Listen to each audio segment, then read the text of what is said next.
Bonjour à tous, ou plutôt bonsoir à tous et à toutes.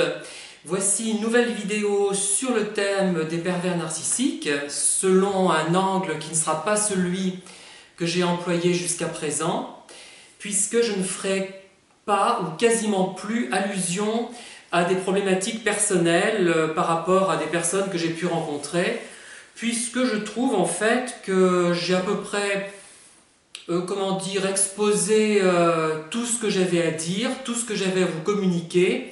Et puis je me rends compte que, sans être méchant, que mes pauvres pervers narcissiques, mes pauvres manipulateurs, ils sont bien fades si je les compare aux vôtres. Il n'y a même pas de quoi fouetter un chat. J'ai eu des amateurs, moi, franchement, ils sont pas terribles du tout, ni moralement, ni physiquement. Je n'ai eu aucune beauté fatale. Moi, en comparaison d'eux, j'étais un génie intellectuellement et une beauté sans commune mesure, parce que franchement, ils étaient moches. Il faut dire que quand on picole à longueur de journée, on reste pas forcément très beau. Mais je vais arrêter d'être méchant et de parler de gens qui n'en valent pas la peine du tout. Vous n'en valez pas la peine si vous m'écoutez, vous le savez. C'est ça qui vous rend furieux, je le sais. C'est pas la peine de me dire le contraire, mais ça ne me console même pas, ça m'apitoie plutôt sur votre sort, c'est triste. Enfin, je voulais vous parler donc d'un ouvrage d'Alberto Moravia qui m'a vraiment profondément marqué, que j'ai déjà lu une première fois en 1997, puisque depuis 1992, je note absolument tous les livres que je lis. Depuis mon armée, en fait, je note tous les livres que je lis, depuis fin 91, début 92. Et en 1997, j'avais lu notamment La Belle Romaine d'Alberto Moravia. Alors, évidemment, je l'avais lu en français. Que dire? C'est que justement, pourquoi j'ai pensé à ce livre? Parce qu'il renvoie au thème des pervers narcissiques. Il se trouve qu'un souvenir m'est revenu par rapport à cette lecture et qui me rappelle ce que je vis actuellement, que je termine de vivre, puisque c'est en train quand même de se résorber. Même s'il en reste des traces, il faudra certainement faire appel à un kinésithérapeute, si toutefois j'en trouve un, puisqu'ils sont rares. Il faut attendre 2 mois pour en trouver un, là où j'habite. Et si jamais je n'ai pas un bout d'arthrose quelque part, il faudra, pour m'en assurer, que je fasse une radio peut-être. Voilà. Donc j'ai un peu moins mal quand même. Voilà, c'est tout à fait supportable. C'est plus ma journée qui me pèse un peu qu'autre chose. Donc ce livre, La Belle Romaine de Moravia, est vraiment un très très grand livre qui m'avait profondément marqué et que j'avais lu alors que j'étais alité, mais tout guilleret à l'époque. Je me moquais complètement d'avoir une lombalgie, ça ne me préoccupait pas outre mesure. Et ça m'a permis de terminer ce livre, de lire intégralement pendant cette lombalgie, pendant cette maladie, qui a dû durer 3 jours, et j'avais pris des anti-inflammatoires ou un décontractant musculaire, et tout avait disparu comme par magie. Je n'avais pas le même âge en 97. Donc ma dernière lombalgie date de 21-22 ans. Voilà, c'est ce que je disais. J'ai envie de dire que l'héroïne de ce livre, La Belle Romaine, d'ailleurs ça a été mis en scène au cinéma en 54, sauf erreur. Je me demande si c'est pas Comencini, mais j'ai un doute, j'aurais dû vérifier, mais je n'ai pas pensé à le vérifier tout à l'heure, avec notamment Gina Lollobrigida dans le rôle principal. D'ailleurs, elle ne correspond pas physiquement tellement à l'héroïne du livre, qui est plus voluptueuse, peut-être plus grosse, du moins telle qu'elle est décrite. Et Gina Lollobrigida, d'ailleurs, avait joué un rôle extraordinaire. Je crois que c'était un film de Mario Soldati, mais qui est vraiment extraordinaire, avec Gabriele Ferzetti. Et il s'appelait La Marchande d'amour. C'était extraordinaire ce film, qui ressemblait pourtant par certains côtés à un roman feuilleton, un roman photo pour être précis. Et c'était un peu un cas de perversion narcissique. Décidément, cette pauvre Gina Lollobrigida, elle était abonnée au cours des années 50. Et donc, l'héroïne de ce livre, pour moi, est victime de pervers narcissiques depuis l'enfance. De personnes manipulatrices qui la considèrent comme un objet, comme une valeur marchande, parce qu'elle est très belle physiquement. D'ailleurs, elle devient modèle de peintre grâce ou à cause de sa mère, on va dire. Sa mère qui qu'elle décrit l'héroïne d'une façon peu avenante, peu ragoûtante, qui a elle-même été modèle d'ailleurs. Et je vais vous lire quelques citations, surtout de ce livre, que je n'ai pas achevé la relecture de ce livre, mais je vais vous lire quelques citations qui seront certainement édifiantes pour vous, je pense. Alors, regardez un peu cette poitrine, ses hanches, regardez les jambes qu'elle a. Où est-ce que vous pourriez trouver cette poitrine, ses hanches et ses jambes? Voilà ce que dit la mère, le propos qu'elle tient devant le peintre qui va acheter sa fille, qui va payer sa fille pour la faire devenir modèle de peintre. Vous voyez, il y a un côté maquignon que la jeune femme d'ailleurs relève. Donc il y a une instrumentalisation de cette jeune femme. Alors quelques pages plus loin,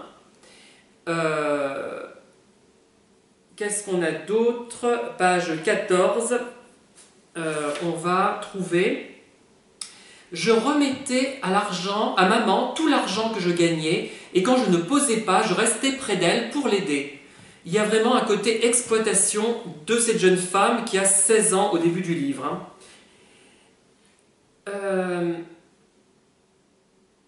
Alors, autre remarque qui parle donc de la jeune fille, c'est la jeune fille, la narratrice.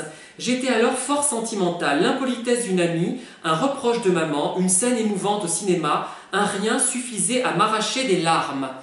Donc, c'est une jeune fille très sensible. Voilà.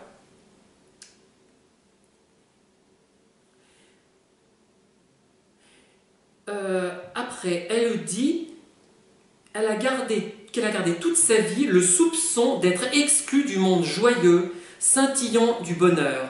Soupçon dont je n'arrive pas à me débarrasser. C'est intéressant cette réplique. Cette tristesse, comment dire, qui la rend en quelque sorte vulnérable. Nous avons page 15, page 18.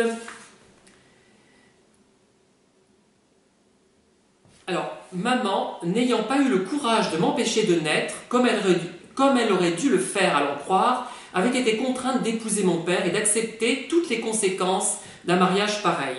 C'est souvent qu'en faisant allusion à ma naissance, maman me répétait « Toi, tu as été ma ruine ».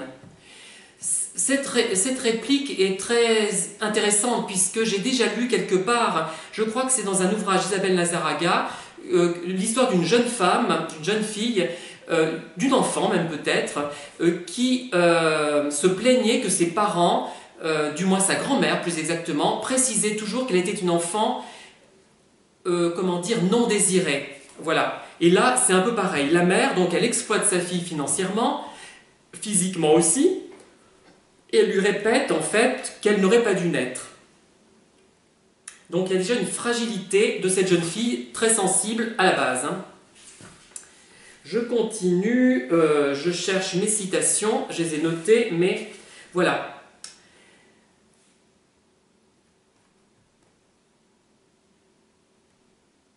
Voilà, naturellement, elle ne m'exposait pas sa pensée, mais me la faisait bien comprendre par ses impolitesses, ses allusions, ses soupirs, ses coups d'œil mélancoliques et d'autres moyens d'expression tout aussi transparents.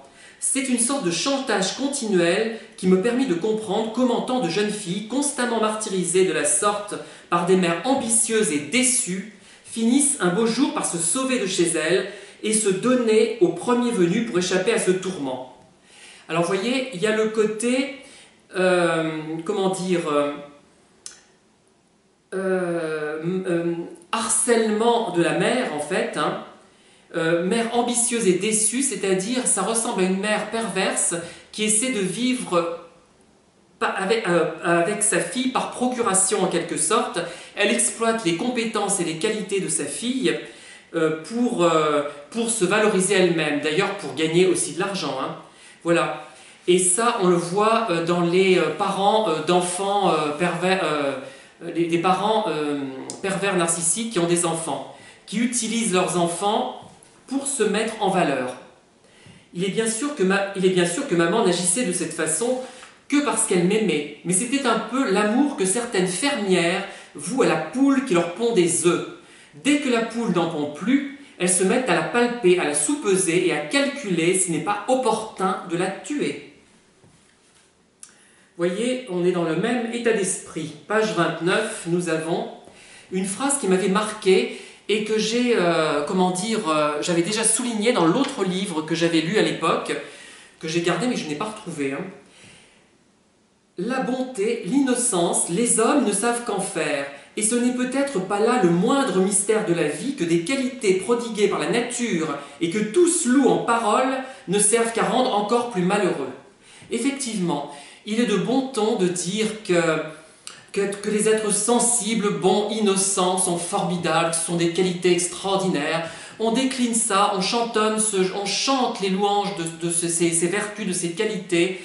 Et dans la réalité, quand les gens sont confrontés à ça, moi je l'ai souvent remarqué, c'est carrément tourné en dérision, c'est censé être ridicule, voilà. Mais je l'ai souvent remarqué, à l'époque je l'avais déjà remarqué, et pourtant je ne connaissais pas la thématique des pervers narcissiques. Je connaissais des pervers avant la lettre, avant de connaître leur nom finalement. Alors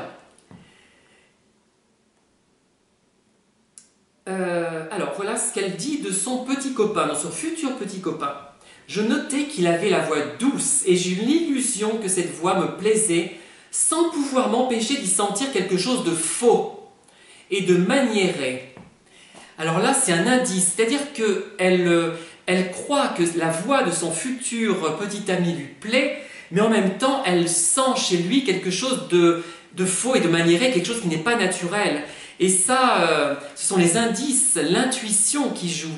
Et elle ne fait pas confiance à ses intuitions puisqu'elle va sombrer, en fait, malheureusement. Je vous dévoile un peu la suite de l'intrigue. Alors, elle parle d'un discours que son petit ami tient.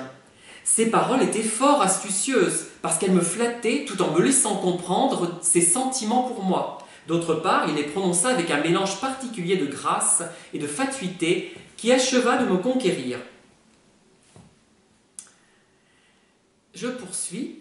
Comme je l'ai dit, j'avais soif de normalité, et lui, dans sa fausseté, avait fort bien compris, même à présent, je ne sais pas comment il avait fait pour le deviner, les choses qu'il devait me dire et celles qu'il ne devait pas me dire, les choses qu'il devait me dire et celles qu'il ne devait pas me dire. Il le savait, voilà, c'est intéressant ça. Un autre, ne puis-je m'empêcher de penser, ou se serait moqué de moi, ou eût montré je ne sais quelle excitation indiscrète à l'idée de ma nudité. Donc il y a toute cette fausseté et cette prescience de la personne manipulatrice qui devine la personnalité de sa future victime et qui utilise la voix, la tonalité et le contenu adéquat.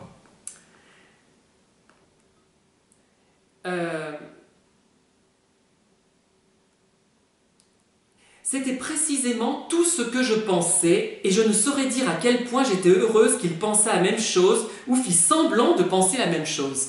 Donc là, au début, elle croit que son fiancé pense la même chose qu'elle, qu'ils sont sur la même longueur d'onde, comme on dit, mais comme elle raconte après coup, elle raconte déjà, elle nous dévoile finalement la solution de l'intrigue, à savoir que elle est tombée sur un salaud. Voilà, autant dire les choses telles qu'elles sont, hein.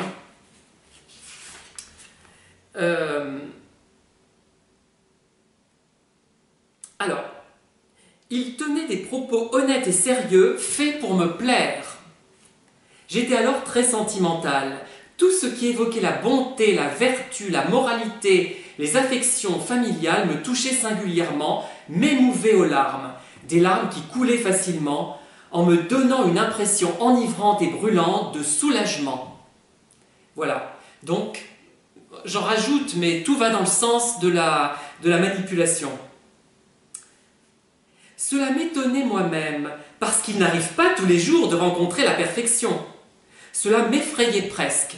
Son fiancé, son futur fiancé, plus exactement, lui paraît absolument parfait. Pourquoi il lui paraît parfait? Tout simplement parce que ce n'est pas naturel, c'est joué. Voilà. Bon, après, dans les phases de séduction, on essaie effectivement de se montrer sous son meilleur jour. Mais on montre des choses réelles, on marque une partie de notre réalité. C'est-à-dire qu'on ne montre pas un masque, quelque chose de faux. Donc ce n'est pas la même chose, hein. N'en déplaise à certains manipulateurs qui écoutent nos vidéos parfois, et qui prétendent que tout le monde porte un masque, enfin les banalités de ce genre, hein, messieurs les prédateurs, messieurs les pervers. Je vous ai reconnu, hein, ne vous inquiétez pas. Alors, j'aurais dû, continua-t-il, me présenter avec une bourse bien garnie, sans parler de mariage. Bien entendu, ta mère aurait été trop heureuse de m'accueillir. Donc là, c'est lui qui continue, qui en fait n'est pas riche, et il essaie de faire comprendre à la jeune femme que c'est un atout, au contraire. Il se présente tel qu'il est, pauvre. Et il n'est pas hypocrite, voilà. Il n'a pas menti. Ben voyons. Ouais. Voilà. Donc je vais en rester là pour cette vidéo, et je continuerai dans une prochaine vidéo pour ne pas vous lasser. Voilà donc le fruit de mes premières pages de lecture de La Belle Romaine d'Alberto Moravia, dans une ancienne édition J'ai lu d'ailleurs. Et c'est vraiment un grand livre, un livre important qui m'a profondément marqué. Et ceux qui prétendent que Moravia c'est la lecture de Gare, du roman de Gare, désolé, je ne suis pas d'accord. Ou alors, vive le roman de Gare. Voilà, à bientôt.